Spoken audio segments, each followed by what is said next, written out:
Even in a world where Republicans have shamelessly abandoned their supposed principles in order to embrace Donald Trump, the one thing about which they all still agree is that they must cut taxes on the rich. On this point, Trump happily concurs. Indeed, Trump's regressive economic views easily put him into what now counts as the Republican mainstream.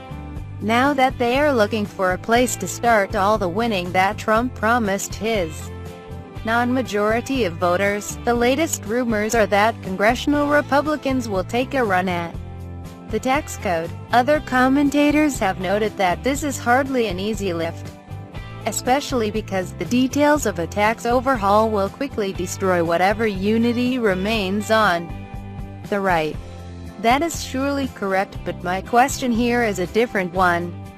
Suppose that the Republicans in Congress, both their leaders and their most extreme members, actually manage to get their collective act together and agree on the details of a huge gift to their wealthy patrons in the form of a tax reform bill. Suppose also that Democrats in the Senate refuse to go along.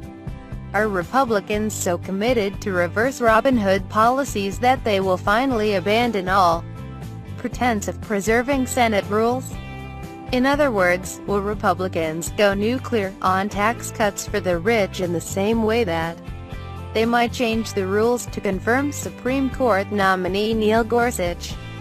The background for this question was included in news coverage of the spectacular failure of the Trump-Ryan Care bill last week.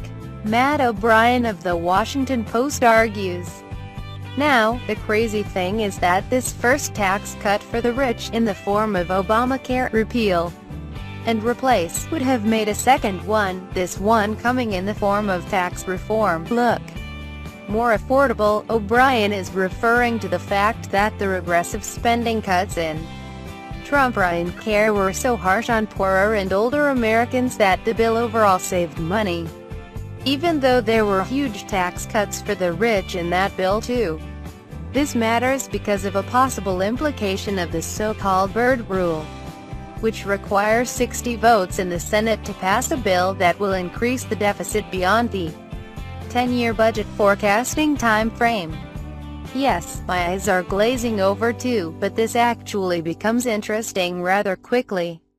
O'Brien's explanation at this point unfortunately becomes more than a bit opaque. But Alan Rappaport makes a similar argument with a bit more clarity in the New York Times.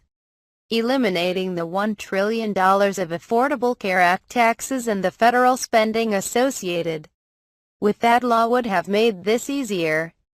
Because they failed, Republicans will struggle to reach their goal of cutting corporate tax rates without piling on debt. In short, the idea is that Trump-Ryan Care could have paid for at least some of the net increases in debt that the coming regressive tax cuts will create.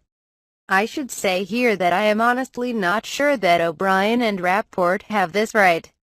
As I will explain momentarily, they are, in any event, definitely on solid ground in noting that the Byrd Rule would require 60 votes in the Senate to pass a tax bill that is a net loser beyond the 10-year budget window. That, in fact, is exactly what happened in 2001.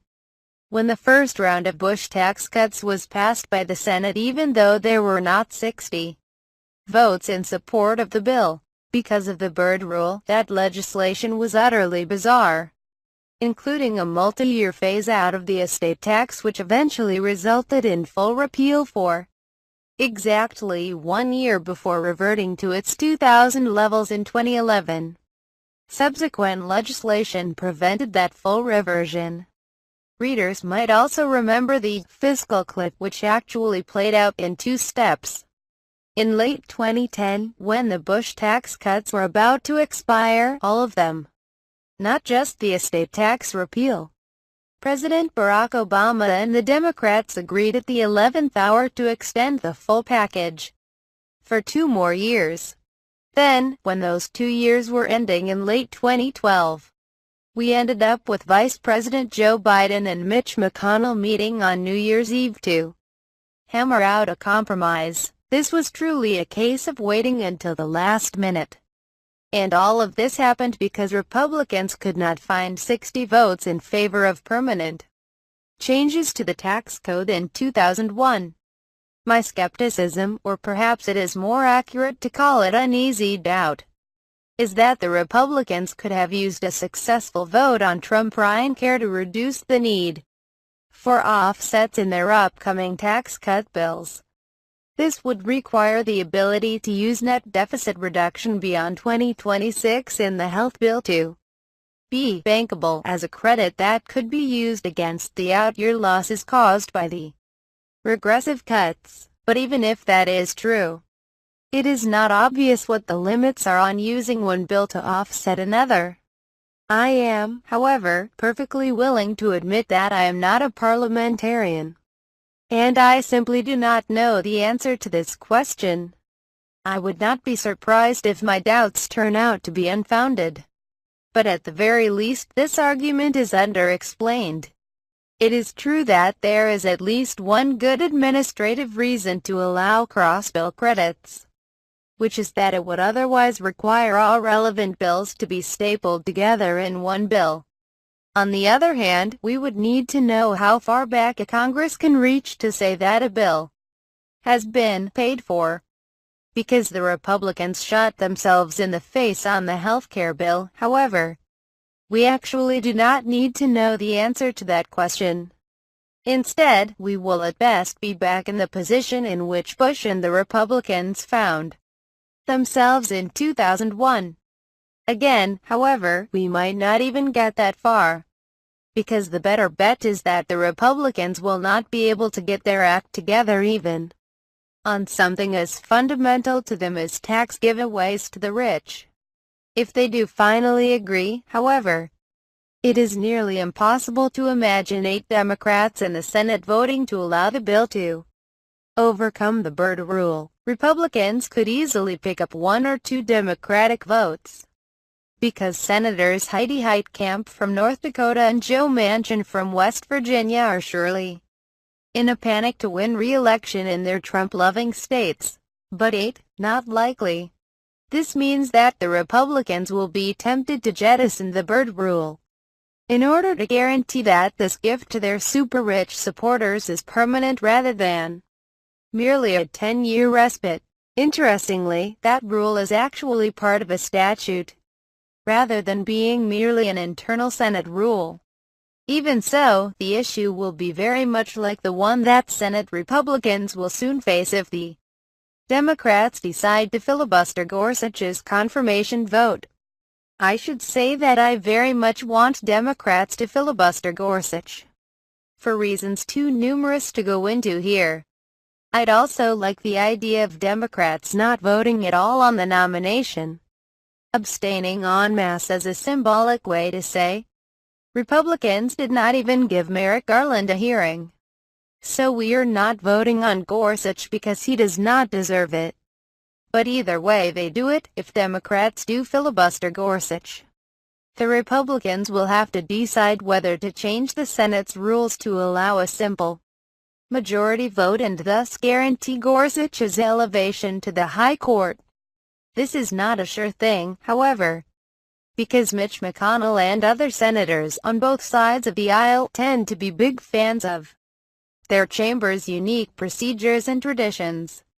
If they do decide to go nuclear, McConnell and the Republicans will surely blame Democrats for removing the filibuster rule for other presidential appointments when Obama was president. They did it first. Democrats will then say that Republicans were abusing the filibuster, and the whole argument will go nowhere, as usual. But the bottom line is that if Republicans do want to overcome a filibuster of Gorsuch's nomination, they will have to abandon Senate traditions that they have claimed to hold dear. They might convince themselves that they are justified in doing so, but there should be no doubt about what they would be doing. As I noted above, the Byrd rule is more than a mere internal rule of the Senate. But the story is still the same. If Republicans want to deliver their regressive tax cuts on a permanent basis, They, with simple majorities in the House and Senate, along with Trump's signature, can pass a new statute amending or repealing the existing statute that embodies the Byrd Rule, to make it possible to pass their tax cut with only 51 Senate votes, possibly including Vice President Mike Pence. Will they do it? This is another situation in which the instincts of senators, especially the longest-serving among them, would counsel against making a change. Moreover, they would have to go on record as voting to gut or repeal a law that has always been understood to be a way to prevent increases in the public debt. The late Senator Robert Byrd was a deficit hawk, and his rule was designed to reduce deficit spending. As a macroeconomist, I feel honor-bound to add here that politicians' obsession with public debt and deficits is actually quite misguided, because we should not be worried about increasing the debt if we do so for the right reasons. Here, however, the Republicans are talking about permanently cutting rich people's taxes, which is the very definition of a bad reason to increase long-term government debt. Trickle-down economics still does not work. The bottom line is that McConnell and his right-wing colleagues, including those who masquerade as moderates, will soon have to decide how much of the Senate they are willing to burn down. The two pending test cases, moreover, could not be more fundamental to the Republican base. After all, many evangelical voters were convinced to hold their noses and support Trump, specifically to save the Supreme Court. At the same time, tax cuts for the rich are the sine qua non of being a conservative in American today. When faced with the question, do we stop ourselves when we are this close to fulfilling our dreams, my guess is that Republicans will say, hell no. Power is temporary, and they will want to abuse it while they can. Neil H. Buchanan is an economist and legal scholar, a professor of law at George Washington University and a senior fellow at the Taxation Law and Policy Research Institute at Monash University in Melbourne, Australia. He teaches tax law, tax policy, contracts, and law and economics. His research addresses the long-term tax and spending patterns of the federal government, focusing on budget deficits, the national debt, healthcare costs, and Social Security.